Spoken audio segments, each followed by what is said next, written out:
श्री शिवाय नमस्तुभम।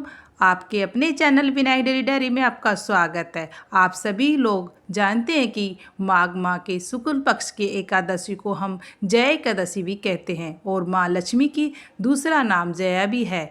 महाराज, अगर इस दिन पूरे मन से व विधि विधान से इस दिन एकादशी का व्रत को किया जाए तो भगवान विष्णु जी के साथ साथ माता लक्ष्मी जी का भी आशीर्वाद भरपूर मिलता है। आइए जानते हैं।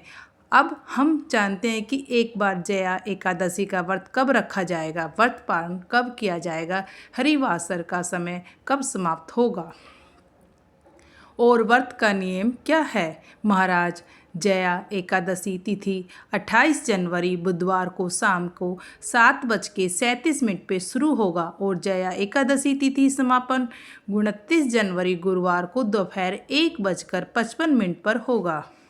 उदय तिथि के अनुसार और सारे नियमों को देखते हुए इस बार जया एकादशी का व्रत 29 जनवरी 2026 गुरुवार के दिन ही रहेगा। अब हम जानते हैं कि द्वादशी तिथि कब से शुरू होगी और कब समाप्त होगी, क्योंकि इस बीच में आपके अपने व्रत का पालन करना होता है। द्वादशी तिथि की शुरुआत 29 जनवरी गुरुवार को दोपहर को 1:56 पे शुरू होगी और द्वादशी तिथि समाप्ति 30 जनवरी शुक्रवार को सुबह 11:09 पर होगी। द्वादशी तिथि शुरुआत होते ही हरिवासर का समय भी शुरू हो जाता है, जो कि दोपहर में 1:56 पे होगा। यही महाराज हरिवासर का समय 29 जनवरी गुरुवार को रात के 8 बजे समाप्त हो जाएगा। यानी कि जिस दिन व्रत रखा जाएगा उसी दिन ही रात के हरिवासर का समय भी समाप्त हो जाएगा।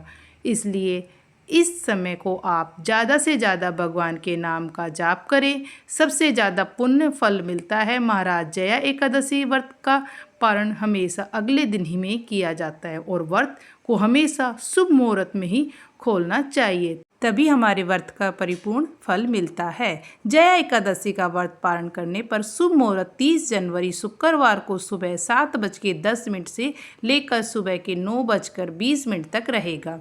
इस बीच में हम आपके अपने जया एकादशी का व्रत खोलेंगे और व्रत खोलते समय आप गंगा जल का उपयोग कर सकते हैं।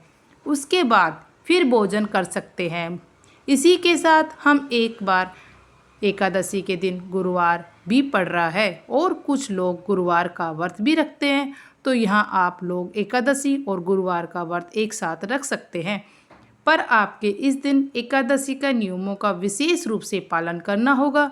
जया एकादशी व्रत रखने वाले को दशमी तिथि के दिन भी एक समय शुद्ध भोजन करना चाहिए, जिससे लहसुन प्याज ना हो। वही दिन तुलसी जी की पत्ती भी तोड़ लेनी चाहिए और तुलसी जी को जल देना चाहिए, क्योंकि एकादशी और द्वादशी के दिन तुलसी को छूना वर्जित माना जाता है। फिर एकादशी वाले को उस दिन सुबह जल्दी उठकर स्नान करके आपको भगवान को स्नान कराकर व्रत संकल्प लेना चाहिए और पूरे दिन ओम नमो भगवते वासुदेवाय का मंत्र जाप करना चाहिए। और इस व्रत में चाय पानी फलिहार कर सकते हैं, इसमें कोई परेशानी नहीं है। वही इस दिन रात्रि को विशेष रूप से भगवान विष्णु जी और माता लक्ष्मी जी के लिए घी का दीपक जलाकर उसकी पूजन करनी चाहिए। फिर उसके अगले दिन सुबह जल्दी उठकर स्नान करके शुभ मुहूर्त में व्रत को खोलना चाहिए। व्रत खोलते समय आप गंगा जल व आंवले का उपयोग कर सकते हैं। व्रत खोलने के लिए आपको शुद्ध व स्वात्विक भोजन ही करना चाहिए, इसलिए ये बात ध्यान में रखें। हर हर महादेव। श्री शिवाय नमस्तुभम। आपको यह वीडियो अच्छी लगी है तो लाइक शेयर करना बिल्कुल ना भूलें।